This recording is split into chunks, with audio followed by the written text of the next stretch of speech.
Okay. Hello, folks. According to this, I'm live. I'm just checking to make sure. And doesn't look like I am just yet. At least according to YouTube. Let me just refresh that, and hopefully I'll be seeing a live image. Beautiful. Okay. And mute on that. Okay. Now, before I get too involved with my chat, I will throw the occasional or the obligatory hail all into the chat, and I want to show you guys this image. Now, this is just a stock image, but I have some lyrics to read from a song as well, which I want to read out. Let me get my live chat open here, just in case my sound isn't high enough. If my sound is not high enough, please let me know. But I'm going to read you a lyric from, a verse from the Simini song, Outport People.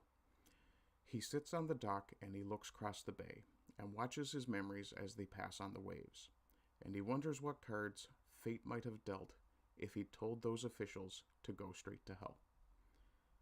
Now, the reason for me reading that is related to the title of today's video, which is Resettlement. And just to get this sorted out here. Hi, Prime Knight, how you doing?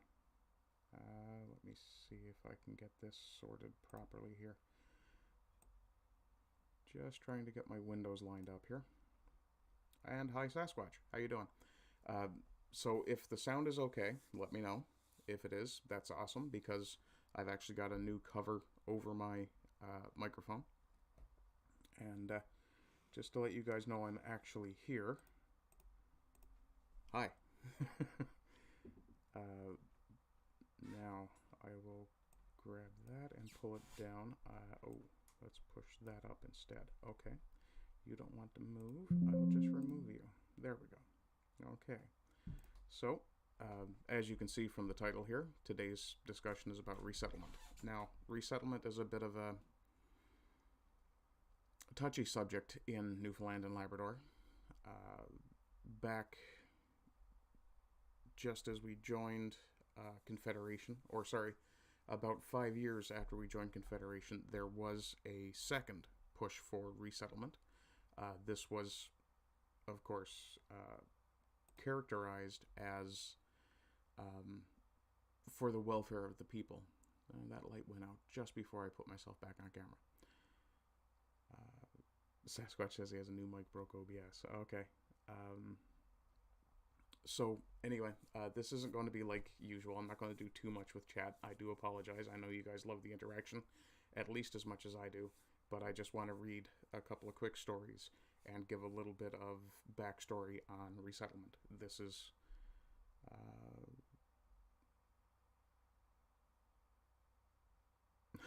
sorry, paying attention to the chat, which is why I really shouldn't have it on screen. Anyway, I want to talk a little bit about resettlement and the effect that it's had on the Newfoundland culture. The first lyric I read, or the verse I read rather, is from a really good song called Outport People by a band called Simini. And because I don't have it on screen, I'm actually going to go and hunt it down really quickly for you guys. It's a fine example of Newfoundland music, Newfoundland traditional music. I'm going to have to mute this rather happily. Okay, happily it's actually muted. Is there? There we go. Okay, I will use this link instead. And I'm just having to look under the arm of my mic at this point. I have to redo a few new things. So this is the link to Outport People by Simini. And Simini is basically how someone who's friends with a guy named Sim would say they're coming. Simini are coming over. It's Newfoundland slang. But if you're a fan of any sort of traditional or folk music, I think you'll really enjoy that. Let me see. Okay, so next thing to talk about, I'll throw that back up for just a second and talk about these pictures. So when the resettlement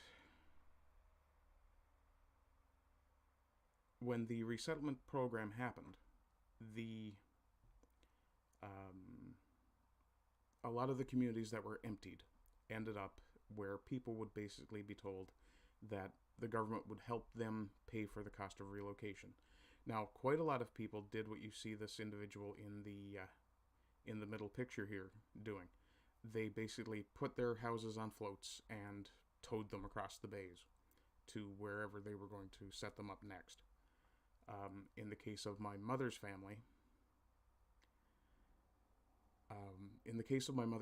what was done was that my grandfather took the house apart and rebuilt it in place in their new community, their new settlement they had moved to. In quite a few cases, like the picture here on the right, a lot of people simply abandoned their houses. This picture on the right is actually an image of a business premises. There was a sign over the door, and I had to do a few alterations to both of these images just to make sure that I'm not breaking copyright by using the full image. You'd have to zoom in fairly close on the gentleman to see that I've blurred his face, but you can tell quite easily that I've blurred the business logo or the business name on the sign over the door of the gray building there.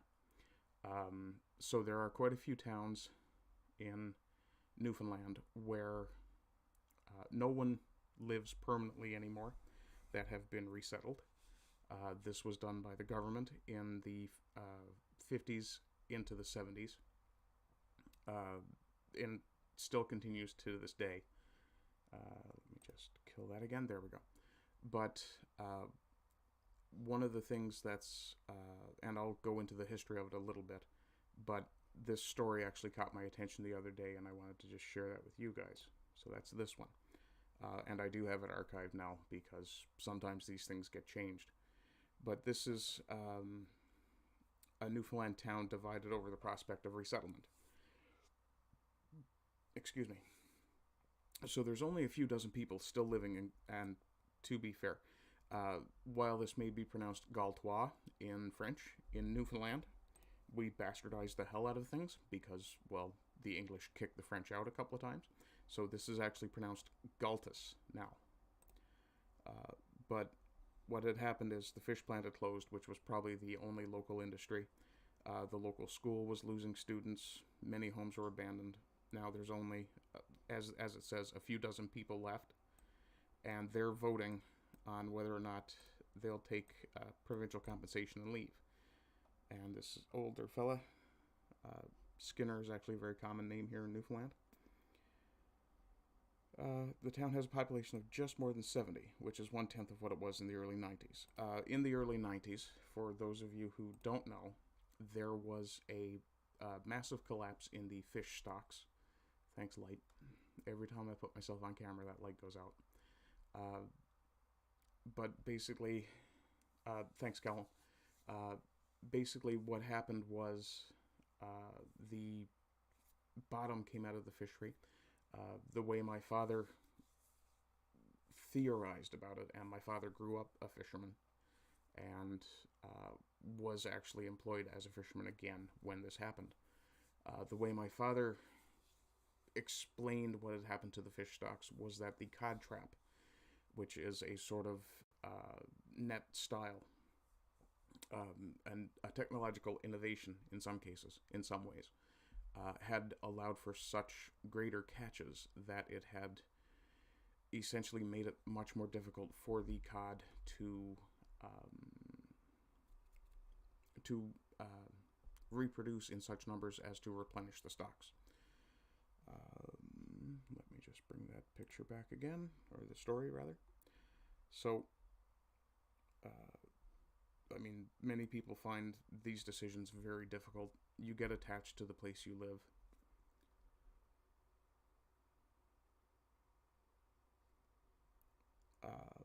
I'll answer your questions towards the end, guys. I'm going to try and do this a little bit quicker than usual.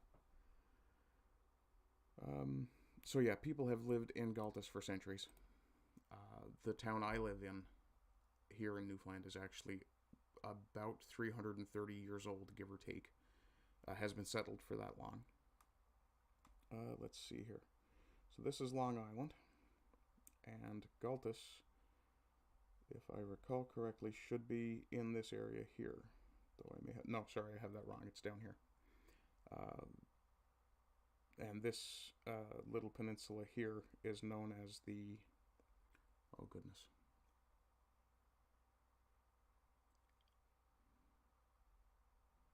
Oh, I've forgotten the name of that peninsula. It wasn't one that was commonly referred to when I was a kid. This is the Burin Peninsula here. This area here is the Avalon Peninsula. That's the Port-au-Port Peninsula. You have the Bonavista Peninsula, I think, here. Of course, the Great Northern Peninsula is pretty obvious. But what's going on is that the resettlement program, which was started under Joey Smallwood, still continues because a lot of our settlements in the province are very isolated. Well, not a lot, I guess, but there are a few that are still connected only by boat, potentially by helicopter. Some probably still have only hiking trails, ATV trails to connect them to other communities. 100 years ago, this was pretty much the way it was. There were very few roads between communities. In fact, the town I grew up in, that I graduated high school from, they only got permanently paved road in, I believe it was 93 or 94, which was the year I graduated, or possibly the year before.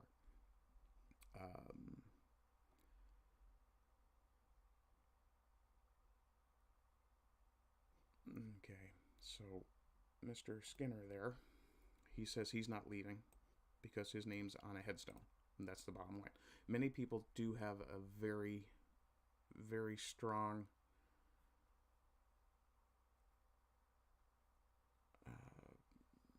connection to where they're from, and I like how this gentleman says it's getting bad by. Now, just for the record, this is not a misspelling or a typo. In Newfoundland, the apostrophe really is the 27th letter of our alphabet. And of course, you can see them. The community is still trying to maintain itself.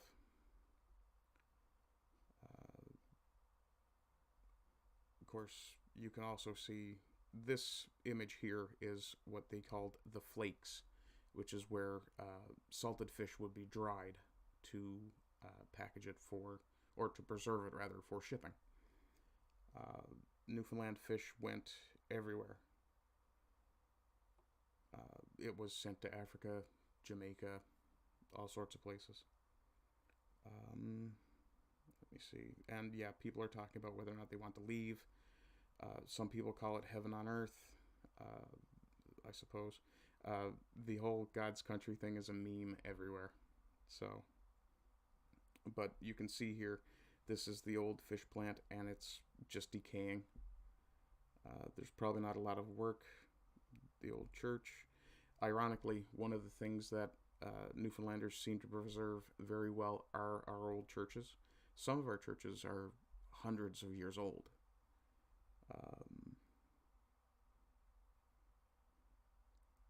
I don't think people realize once you leave, there's no looking back. It's gone. Unfortunately, with a lot of places, it simply is the way it is. But, okay, I can kill that particular story. So now, this is the Wikipedia article about resettlement in Newfoundland. So, Newfoundland joined Confederation in, and that's kind of unimportant, but Newfoundland joined Canada in 1949. Prior to 1954, which was prior to the start of government-sponsored resettlement, many communities were abandoned for various reasons: disease, lack of work, natural disaster. One of the early examples of this is the community of Garia, which I don't know that that was how it was pronounced. It may have been pronounced Garia, any number of ways. But 3/4 of its inhabitants decided to move to Anticosti Island, which is just off the coast of Quebec, because that was where the work was. And the community was abandoned in the 1910s, and that was fairly organic, which is fine. And between 46 and 54, which was the post-war era, they estimate that about 50 communities were abandoned without government intervention. And, of course, here's where we come to where I have an issue. Government officials had long petitioned for a greater concentration of the population, citing many benefits. Yes, to the government. The government would save money on services because it would not have to spend money sending coastal boats, circuit magistrates, fish and wildlife authorities. All of these things would be unnecessary and therefore expenditure that would be saved under this system. Which, okay, I understand that. The problem is, I strongly disagree with the idea of centralizing a population in general. It's a good way to get disease. It's a good way to cause social decay. It's a good way to, there are a lot of disadvantages to it. Now, granted, the advantages, especially in a welfare state, can't really be underestimated. If you're socializing healthcare, it's a lot easier to deliver it if you only have a few centers to deal with. If you have a welfare system, you save money if you have those people much closer together because you simply don't have to transport the service to another center again. Just to bring this back, in 53, the Newfoundland Department of Welfare offered small amounts of financial assistance to residents of 110 communities to accelerate the process, which had come naturally. One could... I have to admit, I don't know this era of Newfoundland history very, very well. This was my mother's generation. Or my mother's and my father's, really. But from what I understand, this wasn't necessarily what was going on. In other articles I've seen, Newfoundland had essentially come back to prosperity by 1942, which kind of negated any idea that people would have to continue to leave their communities. Now, it depends on the measure that's being used for prosperity. Is that just the GDP of the country? Is that the average earnings of each person in the country? It's hard to say. And such things were probably not even really thought about at the time. Let's see. So the first resettlement program, which is this one, happened in 1954 to 1965. And this is the one that my mother went through.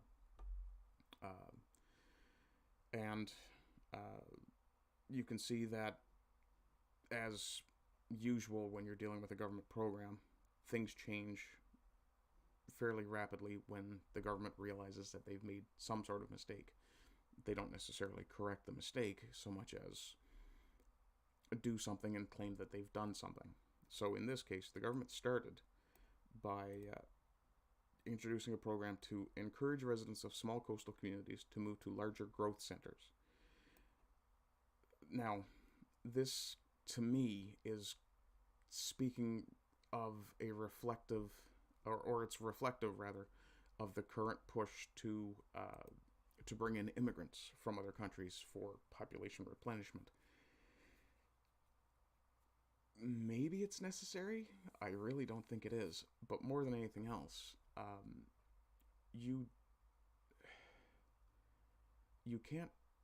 Actually, it's being done in Australia as well. There's at least one jurisdiction in Australia that's attempting to encourage people to move from one urban center to, or from urban centers in the opposite direction, oddly enough, of this, to the less populated areas. The problem is that those areas are less populated because there's no work. Again, government really not knowing what it's doing.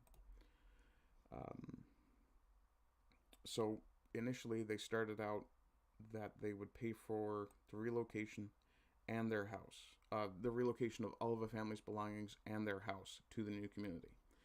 Of course, this was changed to a cash payment of $150 at the start of the program. So, of course, to sell the program, they said one thing, that they would pay for relocation of everything, including your house. Then, yeah, they changed it to $150 a family. And then, gradually, of course, in order to keep encouraging people to do things, to incentivize people to behave the way they wanted them to, they increased this to $600 a family. Now, to be fair, like they say here, this was a significant amount of money, because working in the inshore fishery was generally earning under $500 a year, and a significant amount of that was going to a merchant in order to replenish your gear for the next fishing season.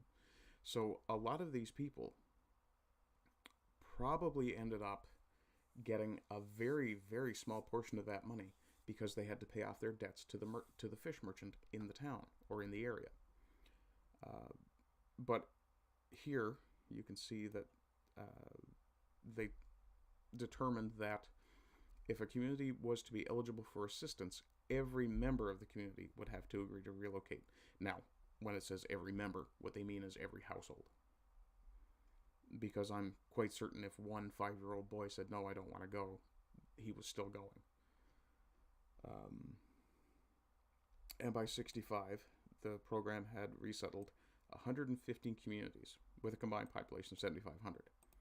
Which, yeah, doesn't sound like it was really worth the money when you think about it. And I'm sure there's arguments to be made either way. But then the second program, or second and third programs, you can see that all of a sudden, within a few, 10 years, within a decade-ish, the assistance was increased to 1,000 plus 200 for each dependent, in addition to their moving costs. So government spent a lot more money on the second and third programs. And the proportion of residents needed to agree was decreased to 90%, and then to 80%. So simply put, very, very simply put, the government decided we need these people elsewhere. Find a way to do it. Now, what would have happened if enough people had refused to move? Would they have told people, well, you're on your own? That wasn't the deal with Newfoundland entering Confederation. Newfoundland entering Confederation with Canada was sold mainly on the basis of the dole, the welfare system. Because Newfoundland had just come out of an extreme economic hardship, the Great Depression. Lots of riots because people were hungry and had no work. And unfortunately, quite a few riots because the dole ran out. Which is interesting. Let me see here. Go back to that. Okay, the proportion of residents who needed to agree. And then there was a federal-provincial agreement in 1970, responsibility being shared by the Department of Regional Economic Expansion, the Department of and the Provincial Department of Community and Social Development. And between 65 and 75, 148 communities were abandoned, involving the relocation of an additional 20,000 people. So essentially, between these three programs, about 30,000 people were relocated. And that's $1,000 per family-ish. So you're looking at about $1 million. Probably all told, which to most governments in that era was probably a deal. Unfortunately, one could argue that the social and financial and economic benefits weren't borne out. They were claimed, but they weren't borne out. You have to realize that during that era, the premier of the province was Joey Smallwood, from 1949 to, I believe, sometime in 79, so almost 30 years. Let me just double check that figure. Oops. No, I'm not looking for the order of St. Joseph. I'm looking for Joseph Smallwood. There we are.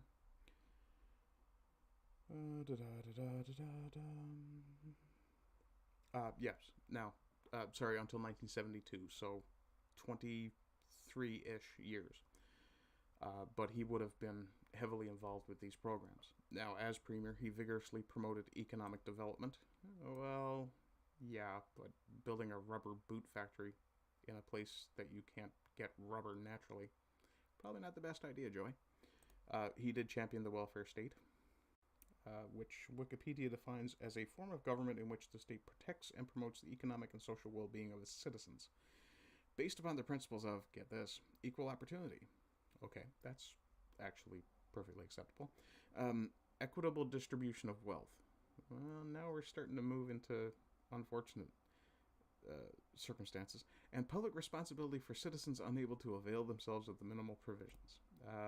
Yeah. No. And he also modernized education and transportation. He helped build roads, or he got roads built. But he also, in an interview around, I believe, around the time he left office, he also pointed out that he believes that confederation with Canada was as close as Newfoundland could get to communism. Yeah, he was a very good friend of Castro. Yeah.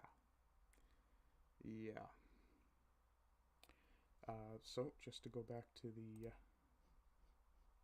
page here. State-assisted relocation, which of course they've changed the name of it from resettlement because that word is no longer popular or favorable. But the requests now had to come from the communities themselves, which, okay, it's kind of understandable. And as you can see, there is a degree of profitability in it for the individual household. I mean, if you're living in a place where your house is worth $10,000 and you make $30,000 a year, that's $40,000 total. If you suddenly get $270,000, that's more than 5 times what you expect in a year. Now, as they point out here, state-assisted relocation has been refused in some settlements. Well, wait a second. Why the hell do you want people to leave then? Why are you even offering it? So, since 2000, 8 communities have relocated. Great Harbour, Deep, Petites, Big Brook, Grand Brute, Round Harbour, Williams Harbour, Snook's Arm, and Little Bay Islands. In 2019, Little Bay Islands became the most recent settlement to resettle. And another place, Francois, or if I recall correctly, the way they pronounce it there is Française. I may have that wrong. It's been years since I talked to anyone from there. But just to show you where that place is located, it's right here. And Galtus is down in this area. The only way to get here is by a ferry.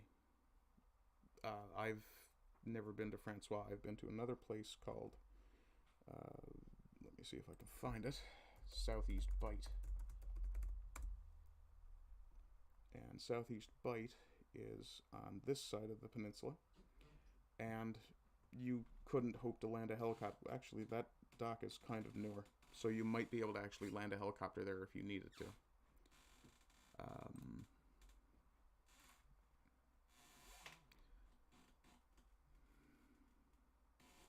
So now they're talking about the effect that it's had on the culture and art of the province. And the verse I read you earlier is from the Simini song Outport People, which is there.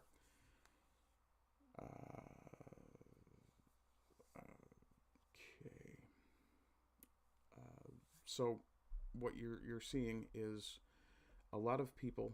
There's a song called Out from St. Leonard's, which I could probably sing a snatch of, but my voice isn't great at the best of times. Today it's even worse. But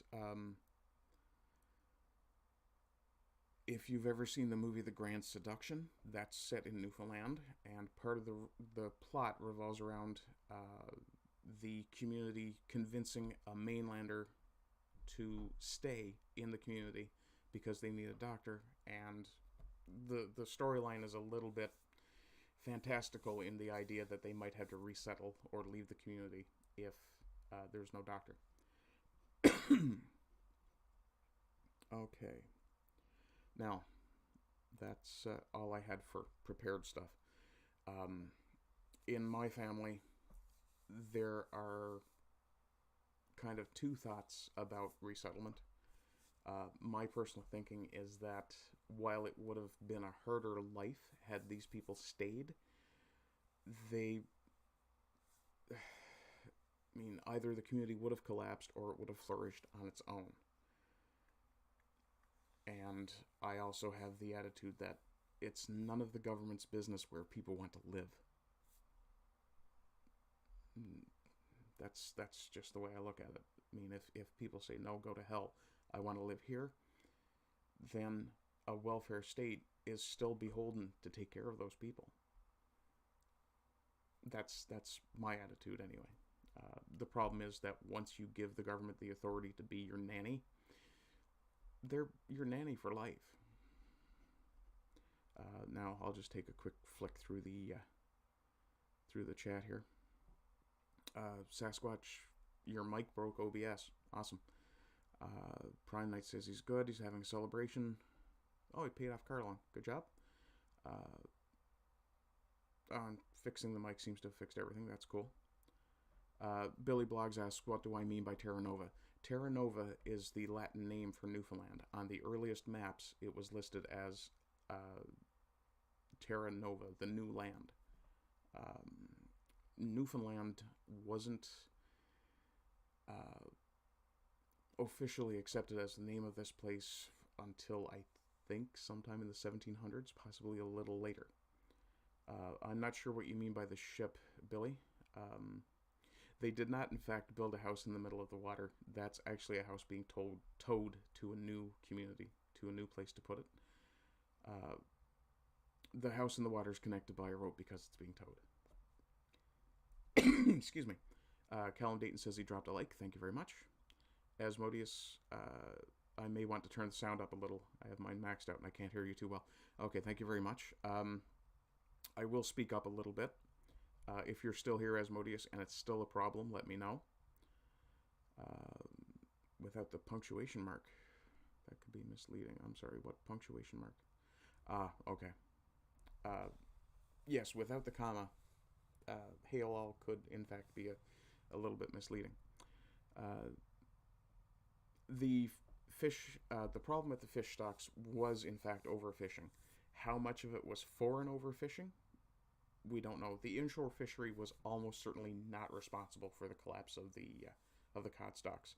It looks like the offshore fishery, factory freezer trawlers, things like that, may have been a big contributing factor. The hippy-dippy Save the Seals movement may very well have been contributing as well, because with the reduction of the seal hunt over the years, there seems to be some connection there as well. And it's, Billy, you're absolutely right. It is stupid to catch small fish. One of the issues with the cod trap is that it would occasionally trap smaller fish. Occasionally. Fairly rarely.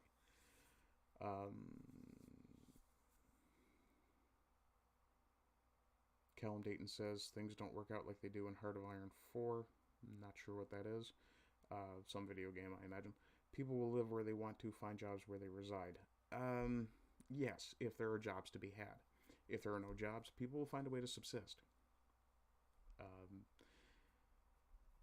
Whether the issue for the government was that they didn't want people so far outside their control, probably partly, or they wanted an available workforce working under the assumption that they were about to somehow save the economy.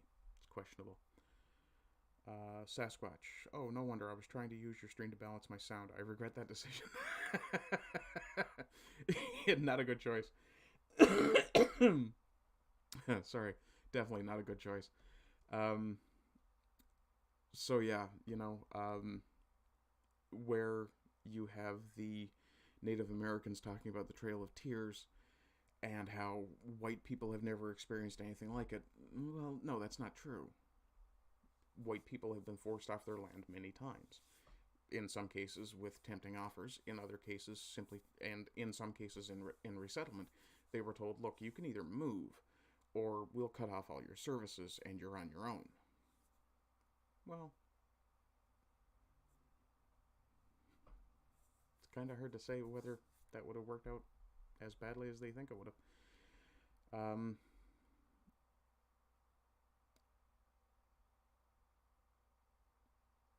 Yes, Callum, you're right. The Saxons can attest to this with the Vikings and the Normans. Except that the Vikings were the Normans and the Saxons were just Vikings who walked. I think you might have your time periods a little mixed up there. And Viking wasn't exactly a people. It was a group of different peoples that went a Viking. Though, again, I'm no expert on that either. But all the social ills that people talk about when you remove someone from their homeland, their heritage abode, or whatever term you want to use, and I've heard some hippy-dippy terms, you're basically taking a community that's been built, that's created interconnections, and you're severing those interconnections and severing the connection to the land.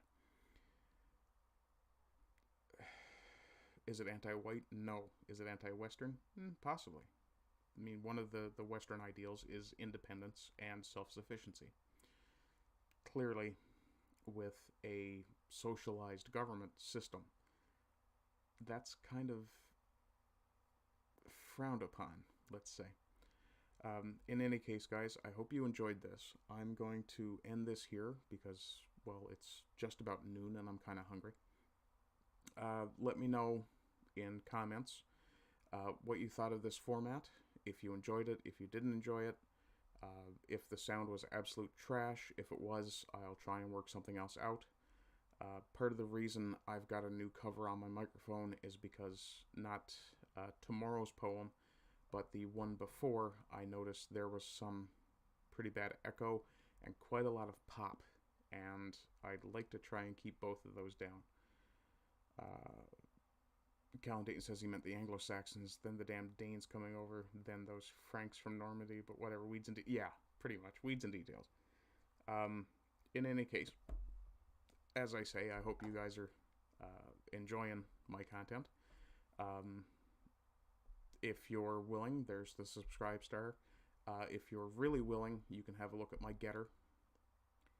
I do have new items posted there.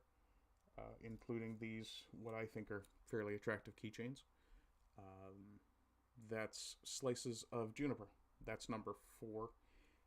That guy is roughly half an inch thick. And I have 2 that are roughly half an inch thick. I have one that's about 3/4 and one that's about 5/8.